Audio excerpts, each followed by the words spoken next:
"You're like a brother to me," she said for years, so I introduced her to my new girlfriend. Now she's the one begging for a crumb of my attention, and I just call her sis.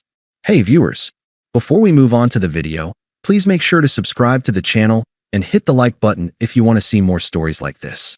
Thanks. The phone buzzed on my nightstand, shattering the quiet. The screen glowed with her name, Chloe. It was 11:37 p.m. on a Tuesday. I'd been up since 5 for a project deadline that had nearly broken me, and the sweet embrace of sleep was finally pulling me under. I let it go to voicemail. It buzzed again. Insistent. Relentless. A perfect metaphor for the last 5 years of my life. With a sigh that felt like it came from my bones, I swiped accept. "Chloe? Everything okay?" The response was a wet, hiccuping sob. "Leo," she choked out. He ghosted me. Mark. After 3 dates. I thought he was different. I closed my eyes, the familiar script unfolding. I was the understudy who'd played this role so many times I could do it in my sleep. "Hey, slow down. Breathe. Tell me what happened." The story tumbled out, a cryptic text, an unread message, a profile that had suddenly vanished from the app. It was the same tale I'd heard with David, with Ryan, with the guy from the yoga studio. Only the names changed. "I'm such an idiot," she wailed. "You're not an idiot. He's a coward," I recited, my voice on autopilot. I pushed myself up, my body screaming in protest. "Do you want me to come over? Would you?" Her voice was small, pathetic. I have been in Jerry's. 20 minutes later, I was on her couch, watching her demolish a pint of fish food while she dissected every text, every look, every possible meaning. I nodded in the right places, making sympathetic noises. This was my function. I was a high-end appliance. Leo, the emotional support human. When the tears finally subsided and the ice cream was gone, she looked at me, her big, blue eyes still shimmering. "I don't know what I'd do without you. You're my rock. Seriously, like the brother I never had." There it was. The word landed not with a sharp sting, but with a dull, sickening thud. Brother. I'd heard it before, of course. A dozen times, maybe more. But tonight, after the exhaustion, after the sheer déjà vu of it all, it felt different. It wasn't just a word, it was a life sentence.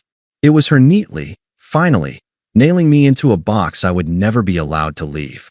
I just smiled, a tight, thin line. "Anytime, Chloe." As I walked out into the cool night air, the camera in my mind finally panned back.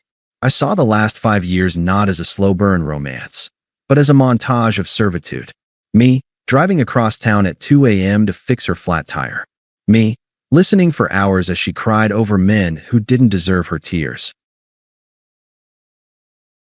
Me, remembering her birthday, her mother's allergy medication, the name of her first pet, while she routinely forgot if I took my coffee black or with sugar.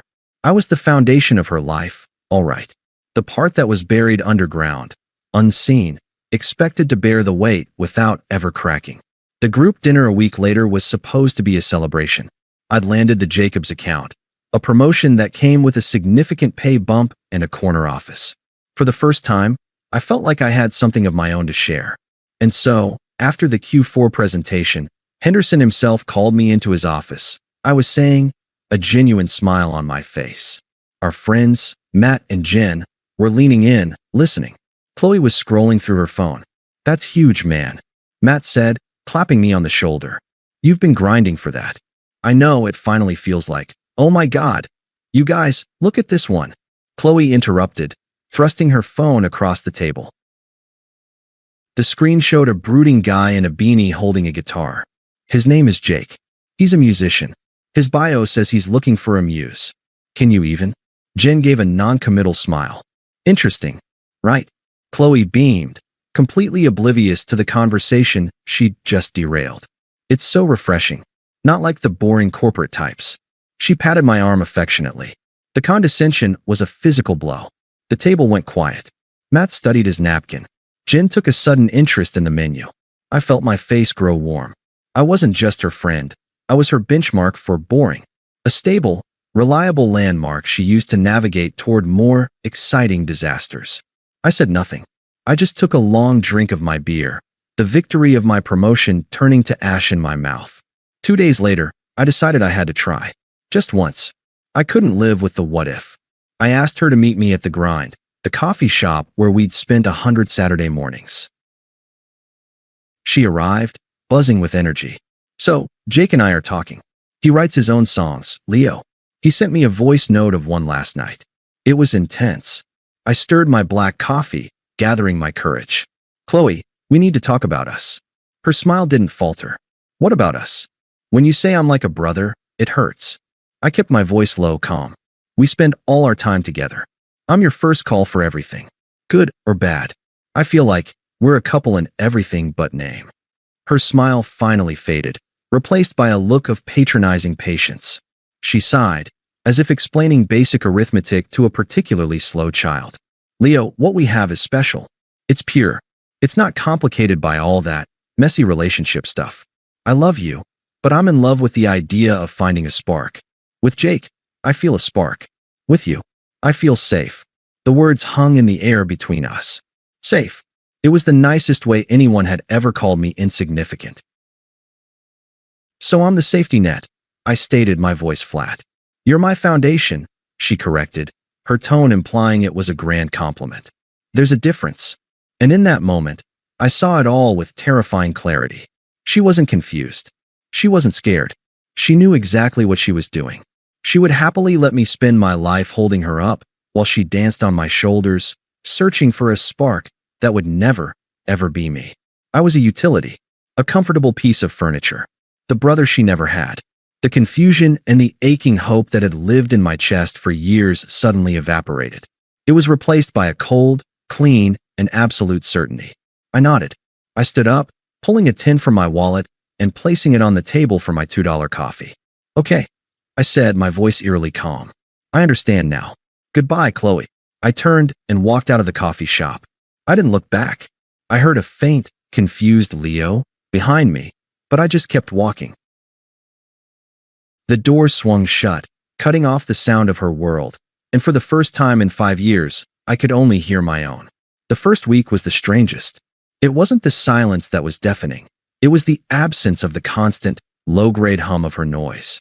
No sudden, dramatic texts. No panic calls about a forgotten charger or a cryptic message from a man she'd just met. The peace was unnerving, like the ringing in your ears that only appears when everything else goes quiet. I didn't announce my departure. I didn't write a long, cathartic letter. I simply enacted a digital secession. I went into my phone, and with a calm, methodical precision that felt surgical, I blocked her. Number, Instagram, Facebook, even the stupid LinkedIn connection she never used. I was the ghost who cleaned up after himself. Her first attempts to breach the void came through the usual channels. Chloe, day one, are you mad at me? That's so immature. We're adults, Leo. Talk to me. I read the notification on my watch before it vanished into the ether, a faint buzz on my wrist. I felt nothing. No anger, no hurt, not even satisfaction. It was like hearing a weather alert for a storm in a country I'd left forever. Chloe, day 3, okay, fine. Be that way. Jake and I are going to that new synthwave concert tonight. You'd hate it. It's too cool for your classic rock. This one almost made me smile. She was trying to punish me with FOMO, not realizing she was describing my personal version of hell. I was in my sweatpants, eating pizza, and watching a documentary about deep-sea fishing. I was, for the first time in recent memory, perfectly content. With the mental real estate she had occupied suddenly vacant, I found myself with an abundance of time and energy. I poured it into the new promotion, not as an escape, but as a focus. I started going to the gym not to vent frustration, but to build something for myself. The strain of iron was honest. It yielded results proportional to the effort I put in. It was nothing like the black hole of need that was Chloe. I reconnected with Matt and Jen, not as Chloe's friend, Leo, but as myself. We went to a baseball game, and I realized I didn't have to constantly check my phone for her updates. I was present. Chloe, week 2, Leo, this is ridiculous. I need to talk to you. Jake is being weird. He borrowed $200 for new guitar strings, and now he's in the zone and won't answer my texts. Sound familiar? Ah, there it was. The first crack. The sound familiar was a masterstroke, an attempt to create a shared grievance, to pull me back into the familiar role of co-victim. It was the siren call of the drama I had sailed away from. I deleted the notification and went back to my rep. The gossip, when it came, was delivered not by her, but by Jen over beers a month in. So, you heard about the musician? She asked, hesitant. I've heard nothing, I said, and it was the truth. And I prefer it that way. She filled me in anyway. Jake had, predictably, been a vortex of consumption. The $200 was just the start. He'd never paid for a single meal, drank all her good wine, and then she'd found him in the DMs of one of her own followers. The spark had, as sparks tend to do, burned out quickly and left a mess. She's a mess, Leo, Jen said, watching me carefully for a reaction. Really crying about it. Says she's lost her best friend and her boyfriend at the same time. I took a slow sip of my beer. She lost her best friend the moment she decided he was just her brother. The words were calm, a simple statement of cause and effect. I felt a distant pang of something, not sympathy for her pain, but a profound pity for the person I used to be, the one who would have been devastated by that news. Now, it was just data. It confirmed my hypothesis. The cycle was broken because I had removed myself from the machine. It was in a bookstore 2 months into my new life that I met Sarah. I was in the architecture section, looking for a book on mid-century modern design, a new interest that felt entirely my own. Good choice, a voice said next to me. But if you're just getting into it, this one gives a better overview of the philosophical roots. I turned.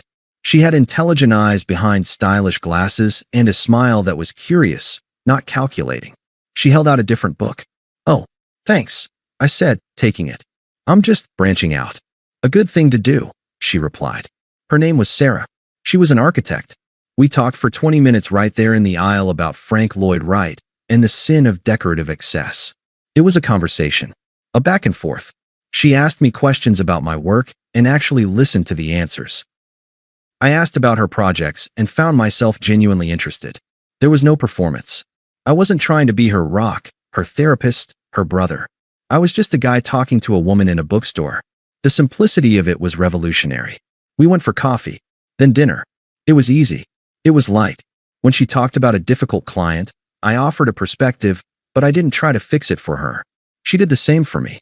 It was a partnership, not a service agreement. One evening, as we were cooking together at my place, my clean, peaceful place that no longer had a dedicated drawer for her things, my phone buzzed on the counter. A number I didn't recognize, but I knew with a cold certainty it was her. Unknown number, 9:14 p.m. Leo, it's Chloe. I know you have me blocked. I'm using my mom's phone. Please. I'm sorry. I see everything so clearly now. He used me. You were the only real thing in my life. Please call me. I showed the phone to Sarah. My sister, I said, with a wry smile. Sarah read it, her eyebrow arching. Yikes. The desperation is palpable. She handed the phone back. You gonna call her? No, I said, and the word felt clean and absolute. I blocked that number too. I'm exactly where I want to be. And for the first time, I knew it was the undeniable truth. The ghost had not only found peace, he had built a new life, and he had no intention of haunting the old one. The first time she saw us was at the Oak Barrel, a low-lit gastropub Matt had chosen for his birthday. It was 3 months into my new life, and Sarah's presence beside me felt as natural as breathing. We were holding hands, our fingers interlaced on the table as we laughed at one of Matt's terrible jokes. I was relaxed, present in a way I never could be when I was on constant alert for Chloe's next crisis. The door opened, casting a shaft of evening light into the room. And there she was. Chloe stood frozen in the entrance, her eyes scanning the room before they landed on me. Then they darted to Sarah, to our joined hands, and back to my face. I saw the blood drain from her complexion in a visible wave, leaving her pale and stunned. It was the look of someone who had just watched their entire reality rewrite itself without their permission. She recovered quickly, a brittle, performative smile snapping into place. She strode over, ignoring everyone else at the table. Leo, oh my God, I haven't seen you in forever. Her voice was an octave too high. Her eyes were locked on me, desperately trying to pretend Sarah was a hallucination. Who's this? I felt Sarah's hand give mine a subtle, reassuring squeeze. I smiled, calm and polite. Chloe, this is my girlfriend, Sarah.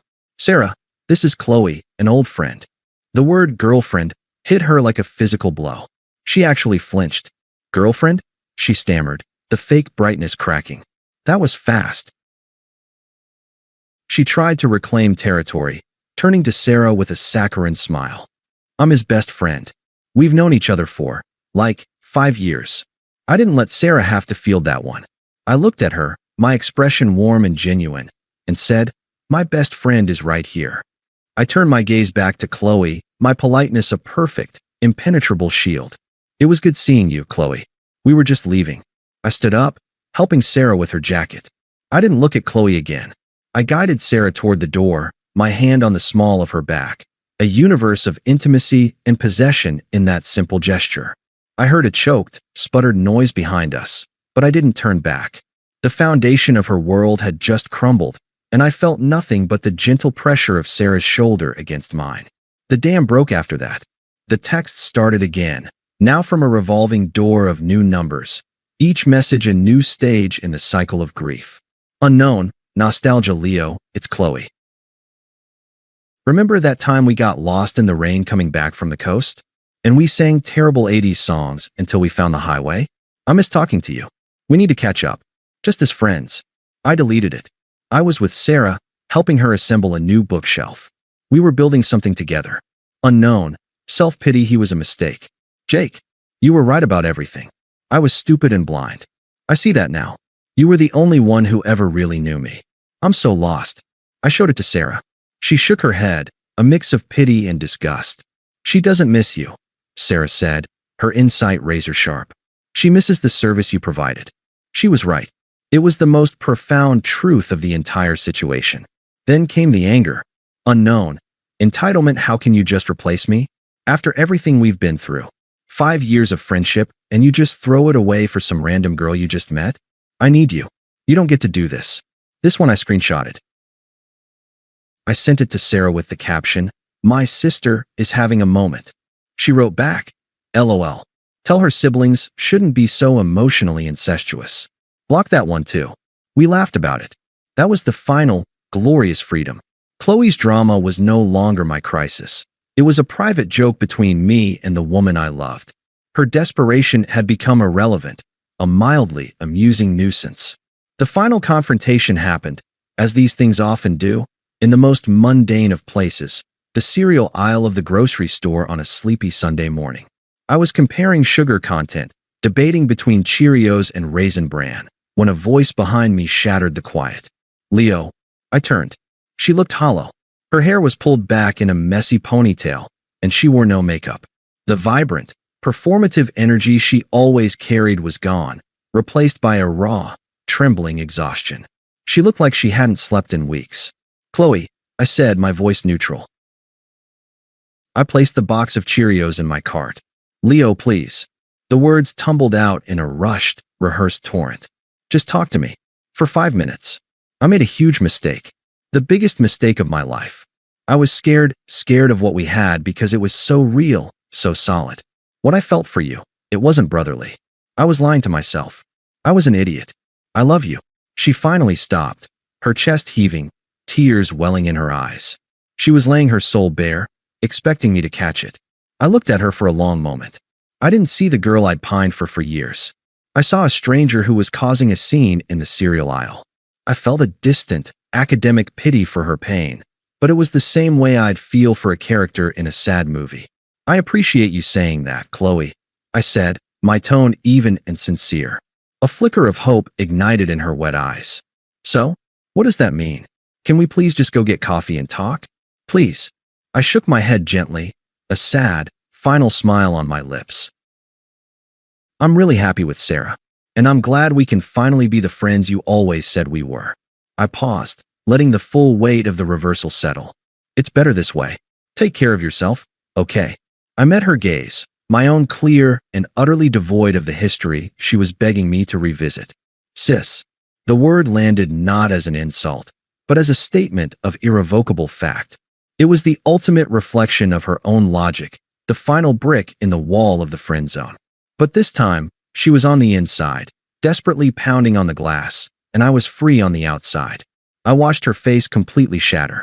The hope, the pride, the the very essence of her. It all collapsed in on itself. She didn't say another word. She just stood there, a statue of despair in aisle 7. I didn't wait for a response. I pushed my cart forward, the wheels rolling smoothly on the polished linoleum. I turned down the coffee aisle, my mind already moving on to the next item on my list. My phone buzzed in my pocket. I pulled it out. It was a text from Sarah. "Don't forget the coffee. And I love you." I smiled, a real, full smile that warmed me from the inside out. I texted back, already in the aisle. "I love you too." I walked out of the store and into the bright morning sun, the automatic doors swishing shut behind me. Somewhere back in the store, I knew Chloe was still standing there, sobbing. But her sounds were just noise now, fading into the meaningless background of a life I had gracefully and permanently left behind. The chapter was closed. My story was just beginning. Thanks for watching. Make sure to subscribe to the channel and hit the like button. What do you think about this story? Share it in the comments.